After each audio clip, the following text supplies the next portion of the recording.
Motion approved, Mr. Chairman. Second. All in favor say aye. Aye. Okay, minutes are approved.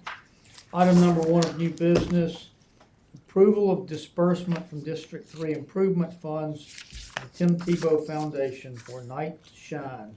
Total $2,000. Mr. Crowe. Yes, sir. Thank you, Mr. Chairman. Last year, I had, because this event was held in the district, I wanted to support it. It's a night where you have a prom for residents of District 3, but also really residents of our whole city that are of some special needs of some type. But Tim Tebow has a foundation that's done this to have proms all over the country, and our version of that in Tuscaloosa in the district is in February. I believe it is February the 6th that's coming up. So I just wanted to use some district funds to help that. Okay, any questions or comments? Sir. Is there a motion to approve? Second. All in favor say aye. Aye. Item is approved. Item number 2, general fund budget revision number 3, Ms. Standridge. Good afternoon, council. Good afternoon. Good afternoon. This budget revision is to purchase the vacant lot that is located at 3204 7th Street that was briefed to the council by Mr. Bobbitt last week during Properties Committee meeting. The purchase price is approximately $20,000, and so this would move $20,000 out of the contingency within the general fund and into a land purchases line for Mr. Bobbitt to work his magic on that property. Okay, gentlemen, any questions or comments? Ms. Standards, I just want to ask a question, and I don't this. You can answer this for Mr. Bobbitt. We, Oh, I do we not don't answer ever for like Mr. to Bobbitt, answer- absolutely not. We don't ever like to answer things for Mr. Bobbitt, but Mr. Bobbitt, Yes. this piece of property, we did have an appraisal done on this, correct? was appraised at $20,000. Okay, so there's an appraisal for this. Yes. Okay, that's all I wanted to make sure was on the record. I'd make a motion to approve. Second. All in favor say aye. Aye. Item is approved. Item number 3, Mr. Holmes, authorization for airport liability insurance with the Ace Property and Casualty. Yes, sir. You may recall, I believe November was when we had our last insurance litigation meeting. We discussed this briefly. And I went back and made sure we did discuss it briefly because this is actually one that renews every 3 years rather than annually. This is actually increasing quite a bit, about 45%. Fortunately, it's a fairly small amount. It's increasing our premium that was set in 2021 was $5,312. The premium is going up to $9,774. It is our understanding from Mr. Manasco that this is just reflecting increases in the industry. The reason we have this insurance is the best way I know to explain it is think of homeowners, and your homeowners coverage is going to have typical coverages and typical exclusions. Most cities don't have an airport, so our AMIC policy that handles our normal liability and property insurance doesn't cover airports. So this not covering airports is probably too much of a generalization.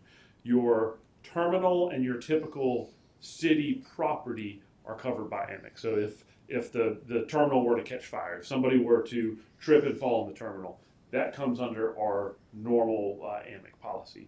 This covers the areas that are regulated by the FAA. So anything on the tarmac, the hangars, those types of items are covered by this insurance policy.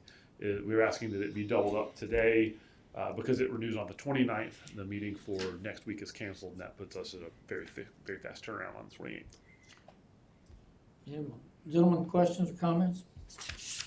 Is this, Straightforward. so Gotta have it. covered by the FAA, so this is for incidents if an aircraft is landing and there's an impediment in the runway, or Or there's a somebody slides into a crack fuel that tank. wasn't, that should have been repaired, and what? Yes, sir. Is that what this is? Yes, or anything that happens in the airport operation of the process that's under FAA regulations.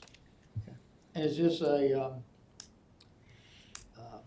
you said it's a 3-year This contract? is a 3-year term, so we'll lock in this rate for the next 3 years. For 3 years. Yes. Okay. Motion. Second. All in favor say aye. Aye. Aye. Item is approved. Item number 4, approval for renewal of the contract with Millennium Risk Management,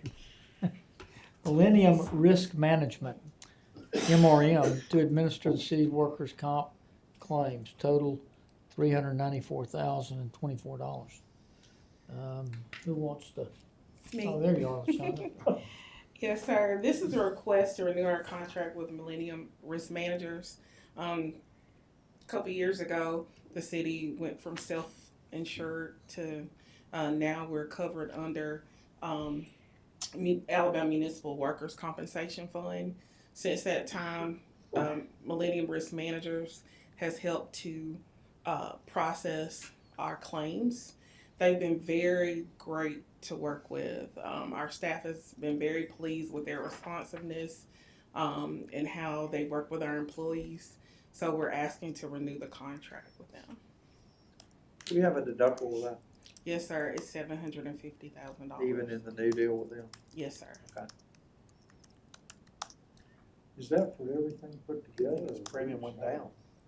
So the Well, that's 300 experience-based, right? Yes, sir. So the $394,000 is for MRM to process the claims, To manage the administer and manage the claims. The $750,000 is the deductible for the actual claims, so that's separate. Now we've been fortunate the last couple of years. Our costs have actually gone down, and that's why you'll see that the cost to renew the contract is actually about $50,000 lower than it was last year. What all is involved in administering that program? So, say an employee gets injured on the job, we are required to fill out certain reports, first report of injury, so that we can do our research on the actual injury and what happened. Then we send our employee to one of our clinics, so it could be Med Center South, Emergent Care, or DCH OpMed, or DCH, just depending on the time of day and the extent of the injury. Then after that, sometimes the employees are released after one time. Then there are times where the employee has to receive ongoing treatment. So MRM will handle the claims with those medical providers. If there's ongoing treatment, they provide like case management. If a nurse needs to go out with the employee and work with the provider, they provide that as well. So they really do case management, handle the claims when they're filed and all that. Ballpark, how many workers' comp claims will we process in a year? And I don't expect you to, is it 10 or 100 or 1,000? I mean, Well, put me in a we ballpark. don't want any, but it varies. Well, I know how many we But want, it but varies. how many do we generally experience? It's normally around, say, anywhere between maybe about 100, 150 claims a year. Yeah. It's 100 to 150. Well, when I say claims, cases. Okay. So, of course, that's per person. And it depends. Like some, again, it's just, an insect bite is one that we would send somebody, one of our employees, to get treatment for.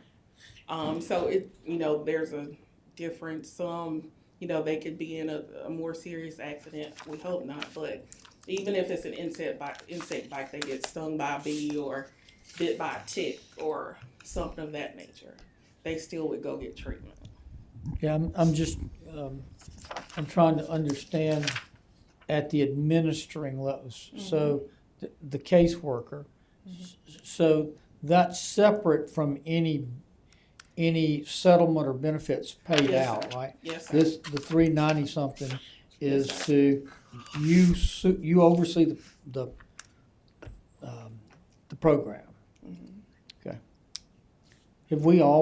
Is that something we've always Well, subbed out, or is there a point at which we had been managing it ourselves? Never. no, sir, we don't. It would require different staff, Okay.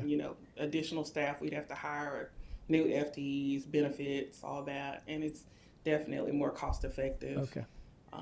To have someone that has this specialty to do that. Gentlemen, is there any other questions or comments? Not, is there a motion? So moved. Second. All in favor say aye. Aye. Thank you. Item is approved. Thank you. Is there any other business to be brought before finance today?